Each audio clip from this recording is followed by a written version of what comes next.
People often look at me with confusion when I ask them what their only one in the room story is. They think it has to be like mine, where I went to a 600-person event and discovered that I was the only Black person there.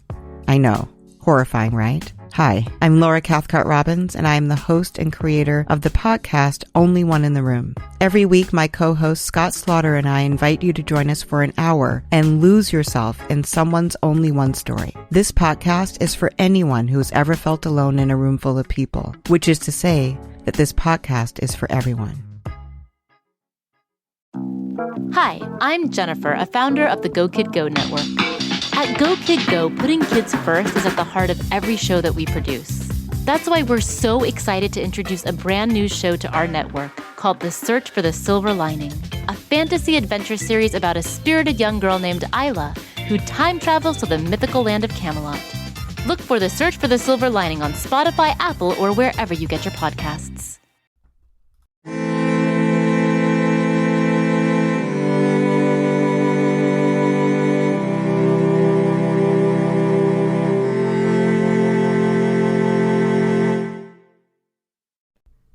Hello and welcome to Vulgar History Season 3. My name is Anne Foster, and this is a feminist women's history comedy podcast where I most often of the time look at some lesser-known women from history, almost always British history, but we'll see where this goes. Today, though, I don't know why I was just so vague about that. We are looking at a woman from English history, and her story intersects with the overall theme of the season, which is how to lose a queen in 9 days, aka the Lady Jane Grey scenario. And last time I compared these sort of overlapping stories to like Jasmine Guillory's amazing romance novel series that starts with The Wedding Date, where like the one book is about one character and then the next book takes a secondary character from that book and makes up the main character. I've been trying to think of other examples in case you don't know those books, which I do recommend, especially in these pandemic times. They're just really cozy and good. But I would say it's sort of like if you watch Skins, the British teen show from like 10 years ago, where each episode took sort of a different character and then you get a different sense of the situation, how it went on. There's also the classic Japanese film Rashomon. So it's an interesting and different sort of season to do. As I've been working on researching to get the scripts together for them, I'm just like, oh wow, this person overlaps with this, and there's so much overlap, but also just everybody has their own interesting story, and I'm kind of going through them one at a time, ultimately leading to what the fuck was the Lady Jane Grey scenario. So last time we looked at Mary Tudor, who is the grandmother of Lady Jane Grey / the baby sister of Henry VIII. And you may recall, if you just listened to that recently, that so Mary Tudor was married to a man called Charles Brandon, and then she died pretty young, just in her 30s. And today we're looking at the second wife of Charles Brandon, who is Katherine Willoughby, whose technical name is Katherine Willoughby de Eresby. She's a fancy person. And so she became stepmother to Jane Grey's mom. So she's Jane Grey's step-grandmother, effectively. Before we get into the Katherine Willoughby of it all, I just really want to set everybody's expectations, just so we know what kind of person we're getting into, because it starts off in that sort of way, like a lot of stories tend to, where it's like she was young and then she had to marry somebody and it was kind of weird. But just rest assured, this is a story. She lives a good long life, a good, better length than a lot of people did in Tudor era. She also did a lot of really cool stuff. So you might be like, oh, the story is sort of depressing, but guess what? It doesn't stay depressing. And just so you know, part of the reason why is because this woman was really, really cool. So this is a quote from a book by Leanda de Lisle, which is a great book that I've been relying on a lot for this season. It's a book called The Sisters Who Would Be Queen, Mary, Catherine, and Lady Jane Grey, a Tudor Tragedy. But this is a book that talks about, well, the Lady Jane Grey situation, but also who they're, Jane Grey, her sister, is their mother, like spoiler, some people will be looking at later in this series. But in Leanda de Lisle's book, she talks about Katherine Willoughby, and she says about her, Blonde, blue-eyed, and charming when she wished to be, Katherine was one of the most remarkable women of her time. Her temper and caustic wit were legendary. One of her contemporaries called her rages the Lady Suffolk Heats. In the supervisial world of the court, her contemporaries found her unusual directness and honesty both unnerving and attractive. She said what she thought, and what she thought was usually interesting and sometimes shocking. So guess what? She's fucking awesome, and we're going to learn about her. Katherine Willoughby. So the sources I used for this were, again, the Leanda de Lisle book, The Sisters Who Would Be Queen, as well as a couple other things. There's a book by Amy Lysons called The 6 Wives and Many Mistresses of Henry VIII, and then also a couple of online things. So I got some information from onthetudortrail.com, from lincolnshirelife.co.uk, and from tudorsociety.com. So let's get into it. Katherine Willoughby. So she was born on March 22nd, 1519 in, I say a lot of place names. If you're listening to this and you're familiar with British place names, I apologize for all my wild pronunciations, but maybe this means something to you. She was born at Parham Old Hall in Suffolk and christened 4 days later. Her parents, this is interesting. So her father was named William Willoughby. First of all, great name. He was the 11th Baron Willoughby de Eresby, and his second wife, Maria de Salinas. Maria de Salinas, as you might guess from her name, was from Spain. She'd come to English court with Catherine of Aragon when Catherine of Aragon first arrived to marry Arthur and then married Henry. So she was one of the Queen's ladies-in-waiting / closest friends. And so after 15 years in England, Maria de Salinas married William. Well, basically Henry was like, guess what, I like you here, so you get to marry this guy, because Henry decided who everybody married. And as a wedding present, the couple was given Grimsthorpe Castle in Lincolnshire. Grimsthorpe Castle is an amazing name as well. So Henry wanted these two to get married because he himself was an Englishman married to a Spanish woman, and the more English-Spanish co-unions there were in the kingdom, that just kind of strengthened relations between the two countries. He really, really liked Maria. He named one of his, like Henry, the king, named one of his warships the Mary Willoughby in her honor. And then William Willoughby and Maria de Salinas had a daughter who they named Catherine, almost definitely in honor of Catherine of Aragon, her BFF. She was their only child to survive infancy. They had 2 sons as well, named Henry and Francis, but they both died as infants. So William Willoughby, super rich person, and Catherine, being his only child, became very rich heiress as a child. So she spent her early childhood in the same home where she was born at Parham. And her mother was in almost constant attendance on Catherine of Aragon. Like, Maria was just off with Catherine all the time. Catherine the Queen, Catherine of Aragon, I'll try and use her full name, Katherine Willoughby, so probably didn't see her mother that often because her mother was off being with Catherine of Aragon. But then, when Katherine Willoughby was 7, Lord Willoughby died of illness. It was not, I don't know what illness it was. For this story, doesn't super matter, but it was not the sweating sickness, because this was too early for sweating sickness. I was writing this up while I was also researching sweating sickness, so I left myself that super important note that I'm just sharing with you right now. So, Catherine, being now the only child that he would ever have because he was dead, she inherited the barony because he was the baron. So she was one of the greatest, aka wealthiest heiresses of her generation. And this is part of why I think she becomes as cool as she becomes, because she was so rich and powerful. She could get away with stuff that other people wouldn't have been able to get away with. And we will see she has this great privilege in life, and she used it in some cool ways. So, her inheritance. It got complicated that she had no father, because there's a whole thing about, like, women couldn't have money. You have to have a man to have money, but her father was dead. So, like, okay, I'll just read what it says, which is, there was doubt as to which lands had been settled on the heirs male and which on the heirs general.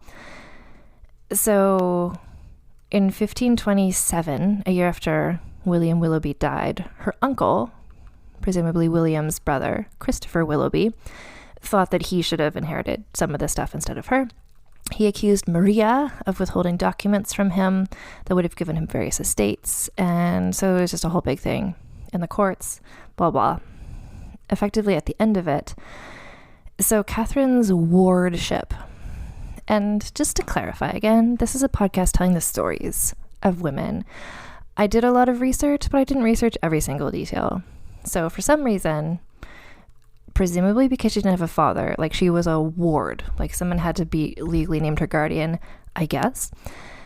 Because 2 years after her father died, her wardship fell to, I guess immediately after the father died, her wardship went to the king.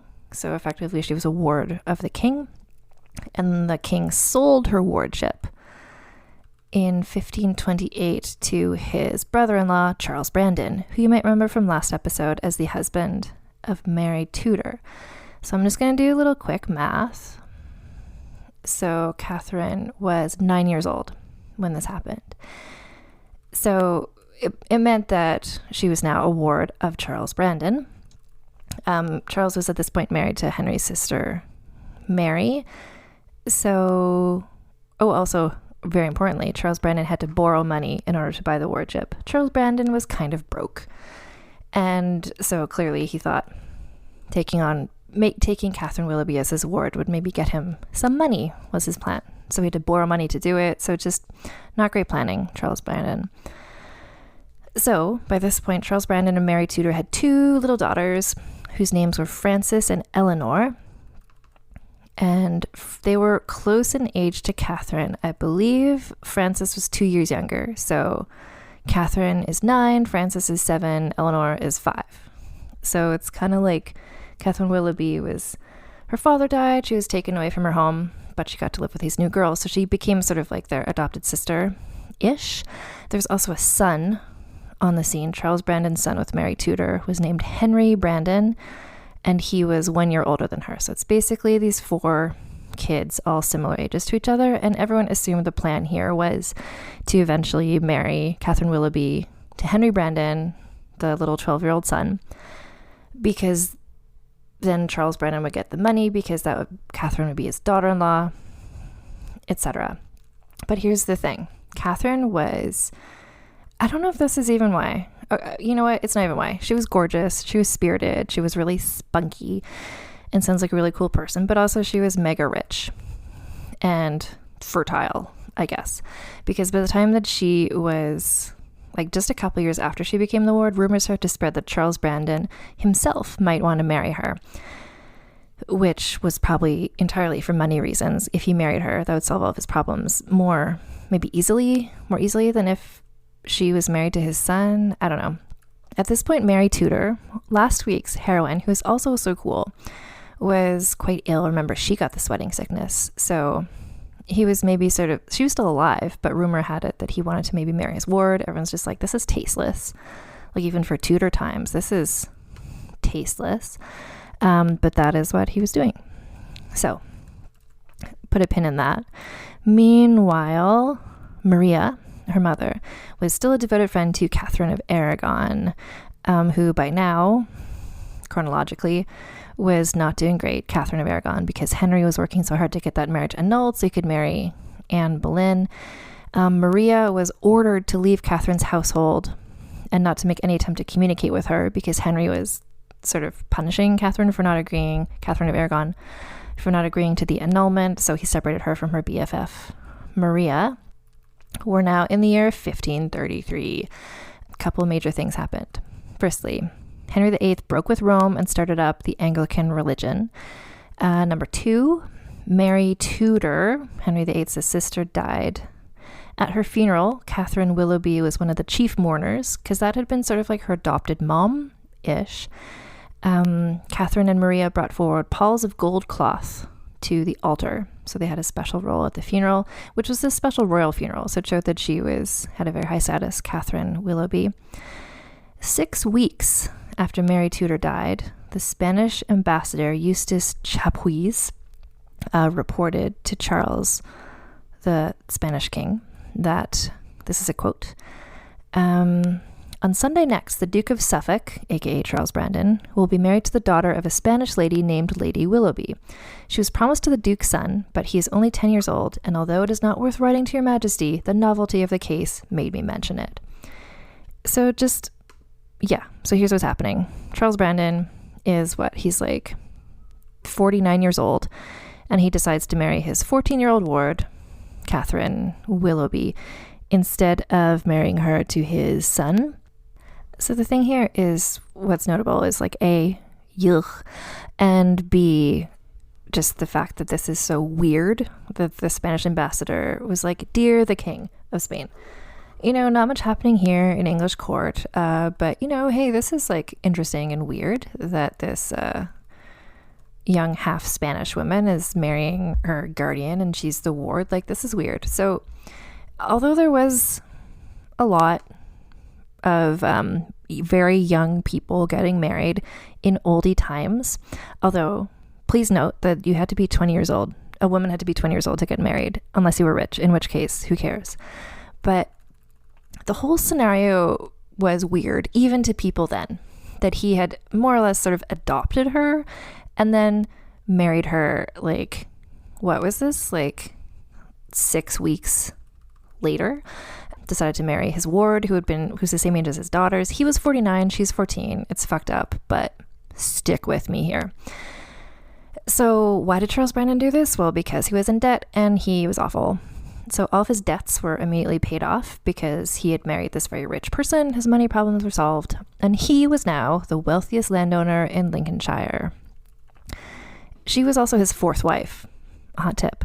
He had been married before, Mary Tudor, and was a dirtbag. And just so you know, on my Patreon, I do special mini episodes called So This Asshole, where I just like talk about some grossos from history. And Charles Brandon, I have to say, is making himself a stunning case for me to do a special episode about how he sucks.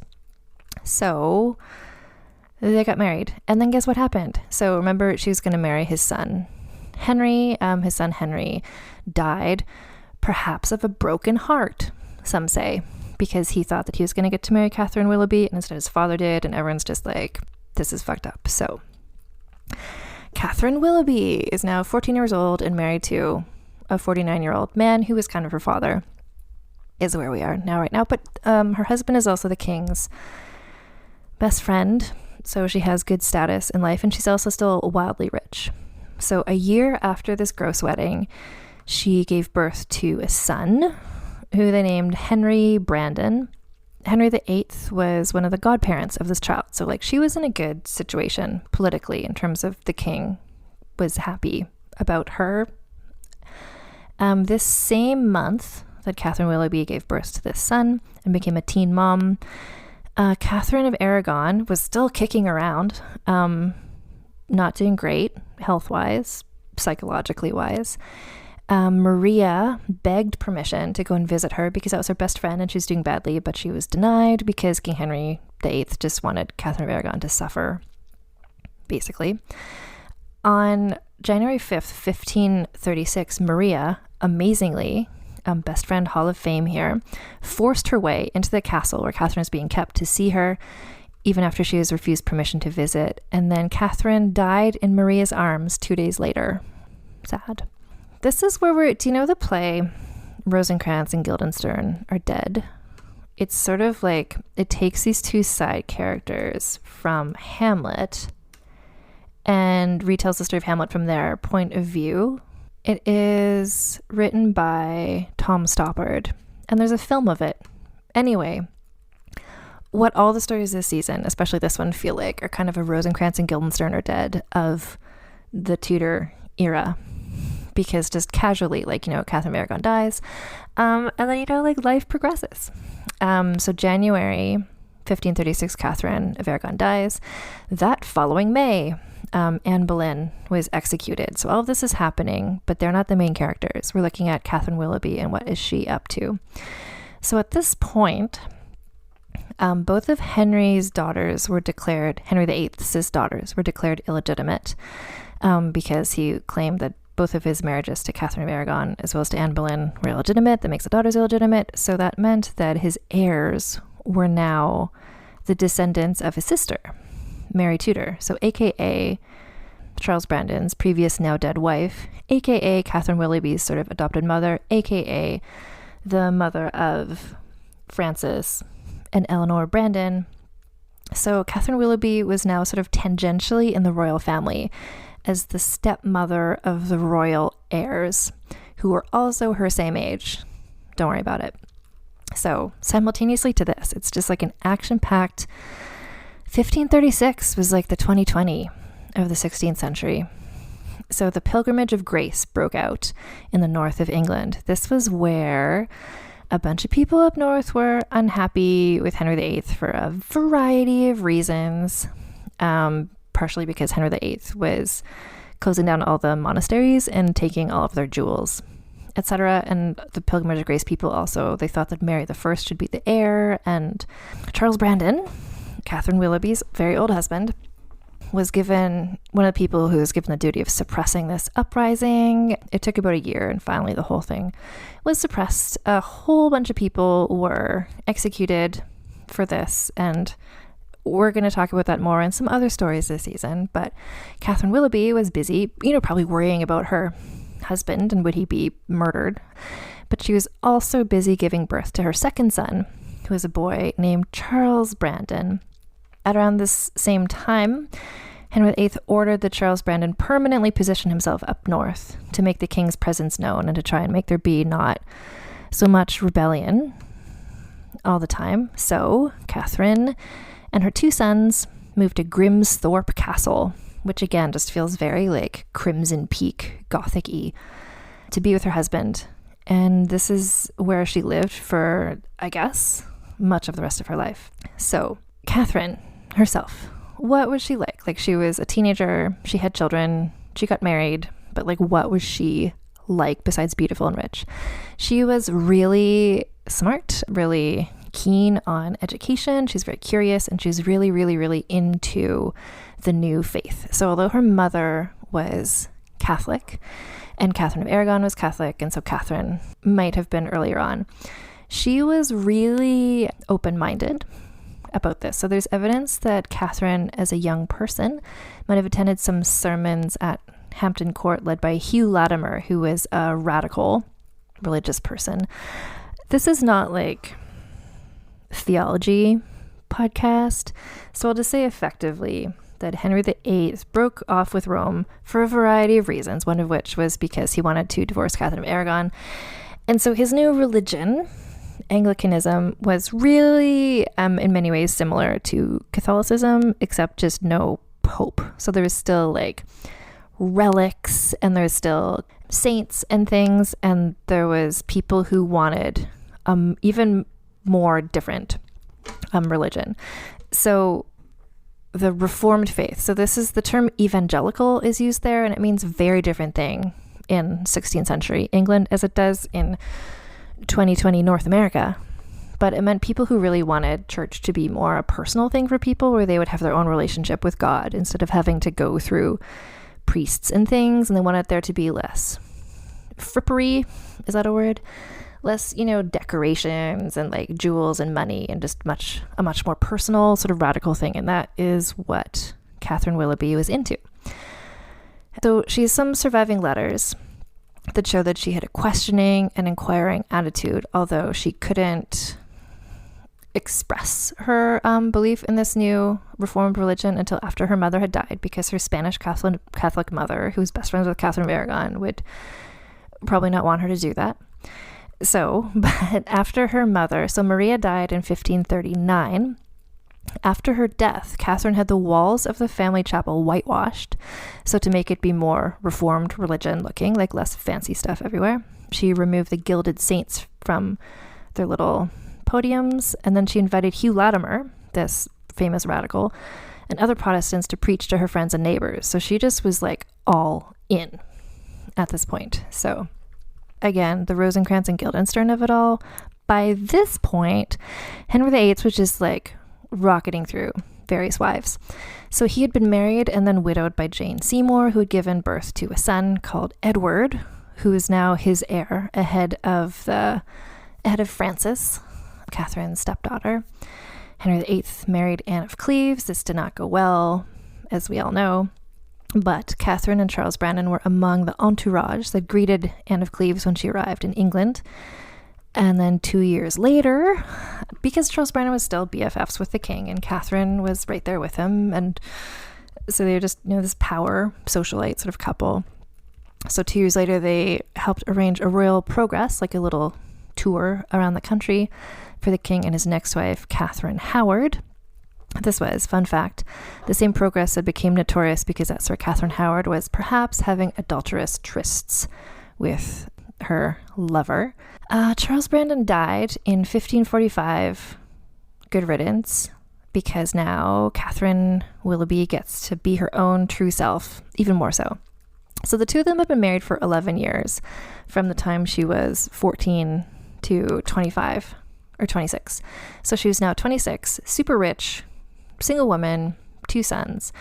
At some point around here, the King of Poland, Sigismund II, apparently sought Catherine's hand in marriage because he heard that she was great and also really rich. But she said no, because that was not what she wanted to do, and she was rich and was able to live her own life at this point. So she was considered by the foreign ambassadors to be so we've got various foreign ambassadors. We've got various different countries.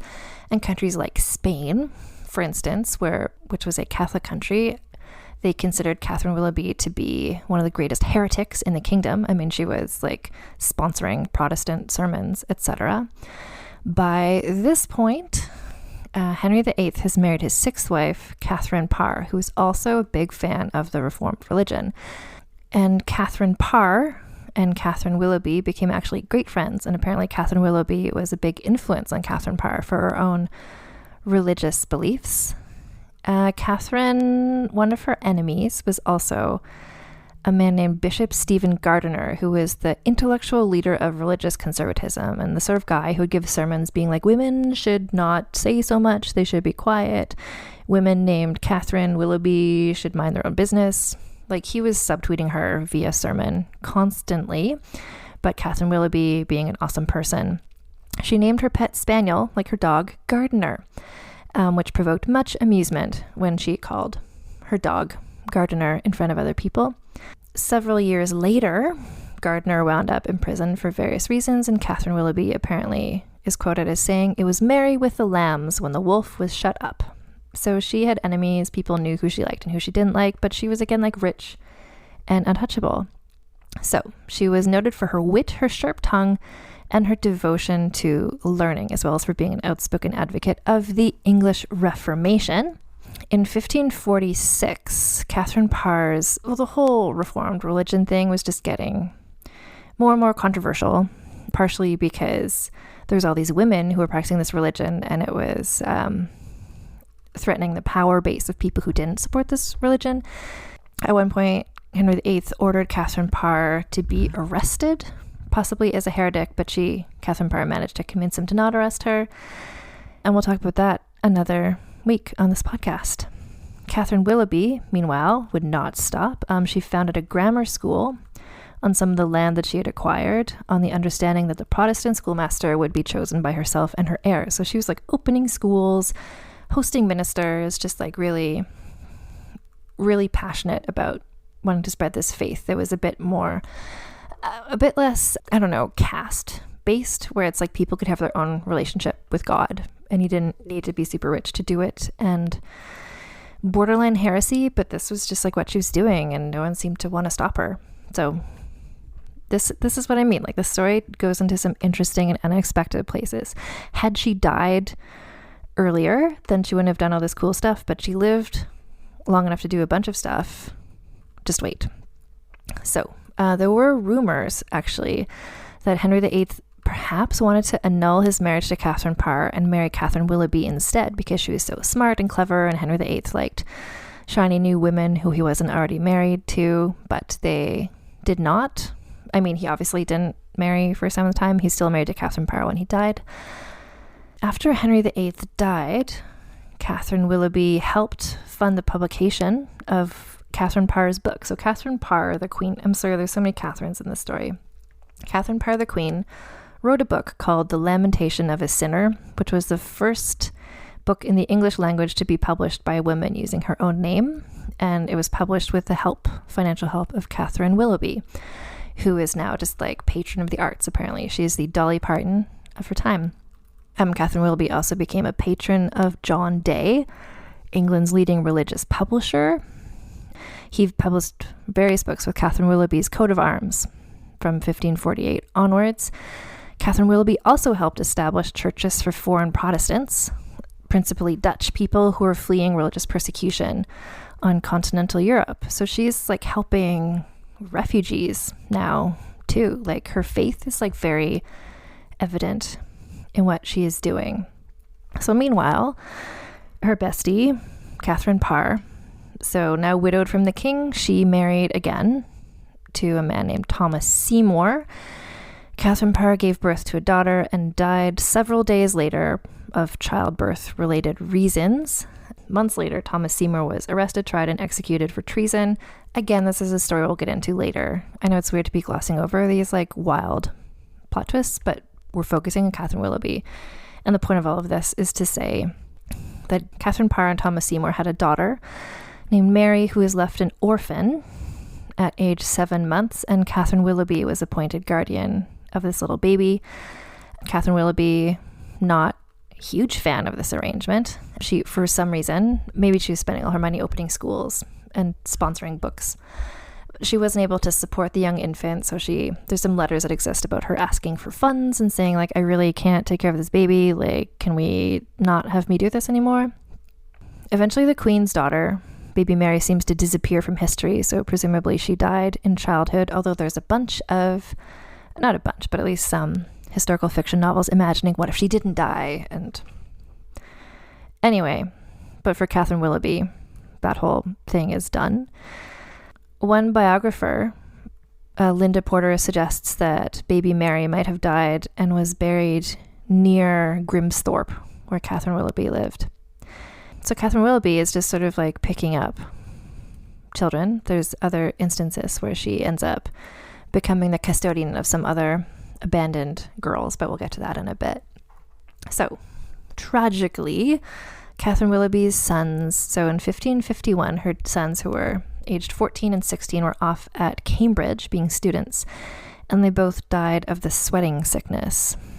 So with them, the title Duke of Suffolk passed on to Catherine's stepdaughter, Frances's husband, Henry Grey.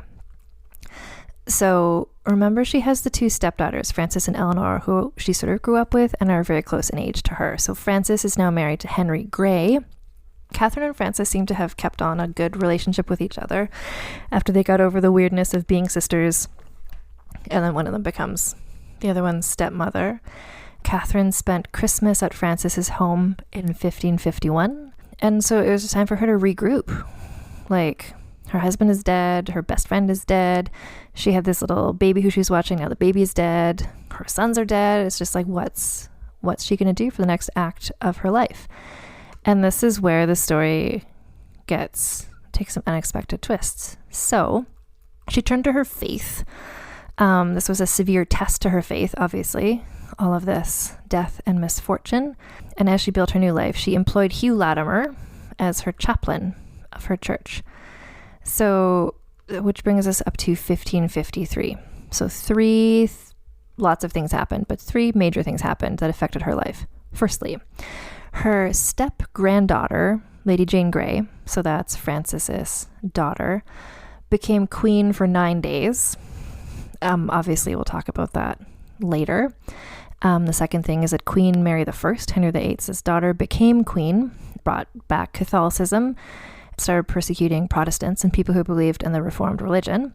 And the third thing is that Katherine Willoughby got married again, but this time it was a love marriage. So her new husband was named Richard Bertie. He was 3 years older than her. So at this point, she's 34 and he's 37.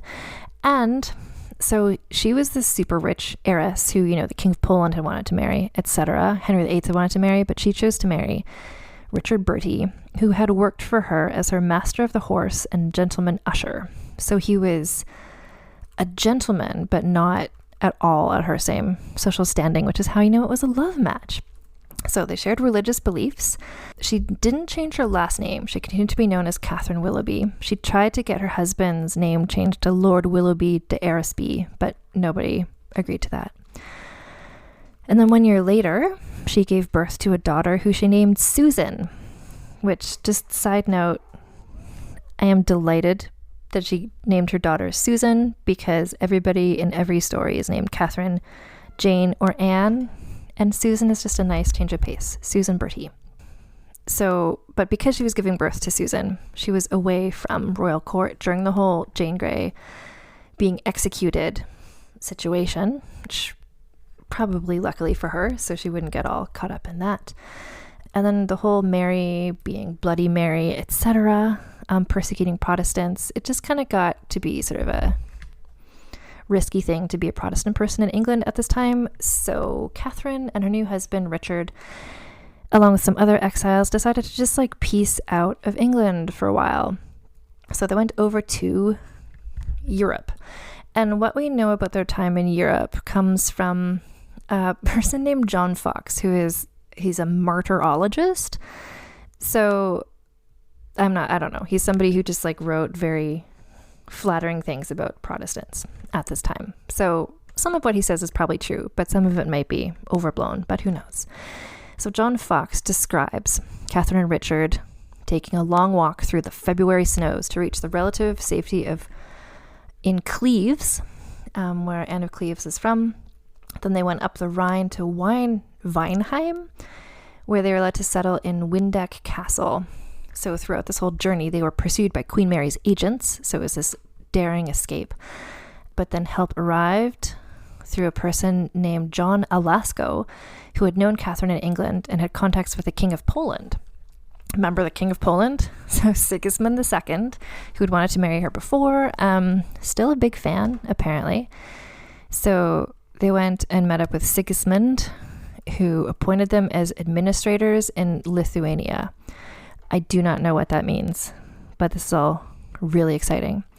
So during this whole era of exile, Katherine Willoughby had another son whose name was, if you think Susan was exciting, Peregrine. So her new son is called Katherine Bertie. And he was apparently named Peregrine after their peregrinations, which is a word I had to look up, but it basically means a challenging journey. So Peregrine. So she's this whole new life, new husband, new kids. Peregrine was born in Cleves in 1555, the same year that Catherine's old chaplain Hugh Latimer was burned at the stake for being Protestant. So good move leaving England.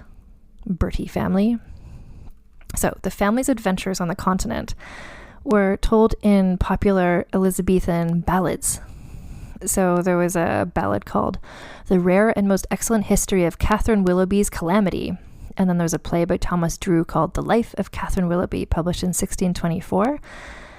There's also a play called The English Fugitives by William Houghton, which might have been about them as well. And then, as if that wasn't enough, so the fact that she married one of her servants and then was persecuted may have inspired some of the plot twists in John Webster's play, The Duchess of Malfi. So, I mean, this is just an adventure. This is where's the movie of this? So Queen Mary died in 1558, and the new queen became Elizabeth I, who is cool with Protestants. So they came back to England. So Katherine Willoughby did not serve Queen Elizabeth directly, but she used her position back up north at Grimsthorpe Castle to promote religious reform and she was consistent in her beliefs and her actions. Richard Bertie returned, so he went back to royal court, and he was actually appointed as member of parliament for their area, for the northern area of Lincolnshire. But turns out they went back to England, but it was not like Protestant utopia, which is what they had been kind of hoping, because Elizabeth I was very political, and she knew like probably not the time to choose like a really strict religion. She wanted a more inclusive religion, you know, like Protestant, but still with like some fancy jewels and things. And then Peregrine grows up and he wants to marry the Earl of Oxford's sister, Mary. And this led to some further drama. So the Bertie family, Katherine and her husband, did not like the Earl of Oxford. Okay, so Peregrine wanted to marry a person named Mary. Mary's family did not like the Bertie family. So Mary, the Earl of Oxford's sister, showed Queen Elizabeth some letters that Katherine had written, which seemed to criticize the royals in general. And this sort of so this is just like, I have to say, I approve of Mary's wild scheming here of just being like, you're not going to let me marry your son? Well, then I'm going to just like disgrace you and maybe have you killed. Like, it's a bold move on the part of Mary, the sister of the Earl of Oxford. So it seemed like Katherine was going to maybe be arrested and perhaps executed, but she still had the Katherine Willoughby fan club was still around. People still liked her. So Robert Dudley, the Queen's boyfriend, and William Cecil, the Queen's spy master, liked her or could see her potential use, and they smoothed everything over. And eventually Peregrine did marry Mary, and he became a soldier who was well renowned. Katherine just kept living at Grimsthorpe Castle, and she intensified her efforts to promote the Protestant religion in that county and up in the north. There's a historian / clergyman named John Strype, who noted that the Reformed faith was greatly advanced by the helping forwardness of that devout woman of God, Katherine Willoughby. She died age 61 on September 19th, 1580 at Grimsthorpe Castle. Her second husband, Richard Bertie, died 2 years later, and he's buried beside her in her tomb at St. James's Church at Spilsby. So, I mean, okay, 61 is quite young to die, but compared to the other people we're looking at this season, is actually really great. So it's time now to score Katherine Willoughby on our Scandalicious scale. So there's 4 categories, as I'm sure you all know, where we sort of compare the women. Like, I'm not saying who's better than who. I'm just saying, like, given these 4 categories, who scores higher than who. So well, just so you know kind of where we're looking at present, the highest score on the scale is Joanne of Naples from season 2 with a 33. Last week, Mary Tudor got a 27.5.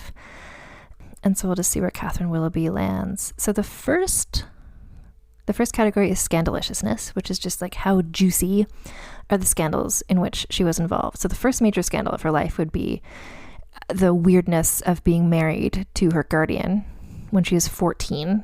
But that's not like the thing with scandaliciousness. It's also like I'm scoring them based on like things they did, not things that like they couldn't control. So I wouldn't really necessarily give her points for that as a scandal. And we're going to be getting into a lot of religious stuff this season. So I feel like I need to make accommodations where if someone's scandal is heresy, like if you get killed for that, like that was scandalicious in that time. So the fact that she was this super involved person with a reformed religion to the point that she like fled while her compatriots are being killed, like that's, I'm gonna give her a 6 for scandaliciousness, I think, because in that time and place that was pretty scandalicious. For scheminess, I love her for scheminess because we don't know exactly what was going through her head, but the fact that she was like, we need to get the fuck out of England right now. We need to like run along in the winter, and then like, ooh, you know who might help us? The King of Poland. He used to have a crush on me. Good. Again, like not a lot. I don't know. Like that's sort of one scheme, but her other schemes were like to whitewash the church and make it be Protestant, and like to open a school. Like she did stuff. So in terms of just like a person who did stuff, she did a lot of stuff. I'm going to give her a 7 for scheminess, I think. Significance is a tricky one because it's easy to see significance if somebody is like the queen or like their child becomes the queen or whatever. Her significance here is sort of her religious views affected a lot of people.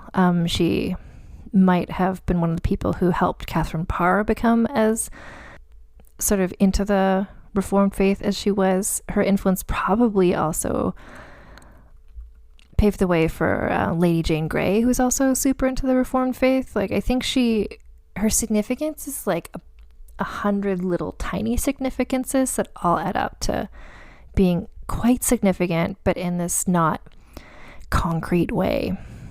So that's tricky. I'm going to give her a 7 for significance, I think, as well. The final category is the sexism bonus, which is where we add some more points based on how much bullshit they had to put up with vis-a-vis the patriarchy. And honestly, like, she was married at age 14 to a man who was her guardian, had a child at age 15, which sucks and is pretty awful.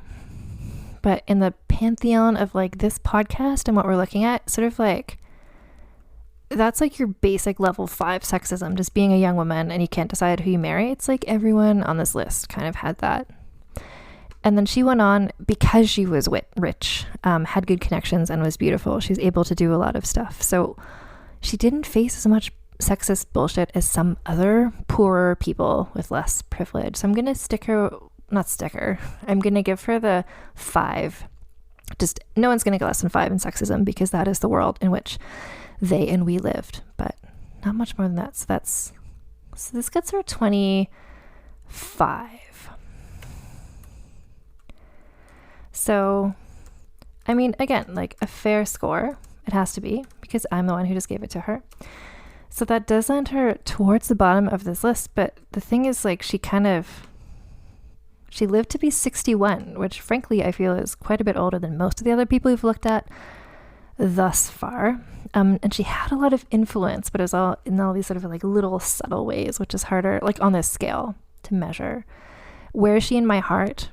Number 1 in my heart right now. But where is she on this scale? 4th from the bottom. That's Katherine Willoughby, the Duchess of Suffolk, who is a person that I did not know much about at all, except I was researching other people. And then her story came up and I was like, wait, how much older was she than her stepdaughters? Like, wait, and then Katherine Bertie, I was just like, oh, I need to read about her. And then I did, and I'm glad I did, and I'm glad I got to tell you all about her. So this is season 3 of Vulgar History Podcast, How to Lose a Queen in 9 Days. It's going to be a podcast season with 9 episodes. By the end of it, all these overlapping stories. Hopefully we will all understand the Lady Jane Grey scenario a little bit better. Just a couple links to tell you about. So I mentioned at the top what my sources were. Those are going to also be in the show notes too. But you can also find the books that I've been looking at for research for all the seasons at bookshop.org/lists/vulgar history recommends. That link will be in the show notes. We have a merch store where I'm going to be putting merch in themed to this season, including fabric face masks. If you want a face mask with like a cute Elizabethan pattern on it, if you want sort of like Artemisia Gentileschi painting on a face mask. Anyway, you can find that all at teespring.com/stores/vulgar history. I have a Patreon, which is at patreon.com/AnnFosterWriter. And if you join the Patreon, that's how you get access to the So This Asshole mini episodes where I just talk about men who are awful and other treats on the Patreon. And my dream is one day to get enough money through the Patreon that I can hire an editor for this podcast. That's my dream. You can follow us on Instagram and Twitter. On Instagram, we're at Vulgar History Pod, Twitter, Vulgar History. My name is Ann Foster. It's so great. It's so great to be back here talking to all of you again. And I will talk to you again soon for the next episode of this season. Masks on, tits out. See you next time.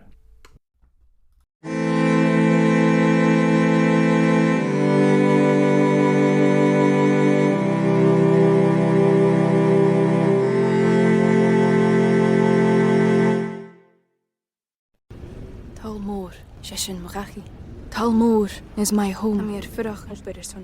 My family have worked the land for generations.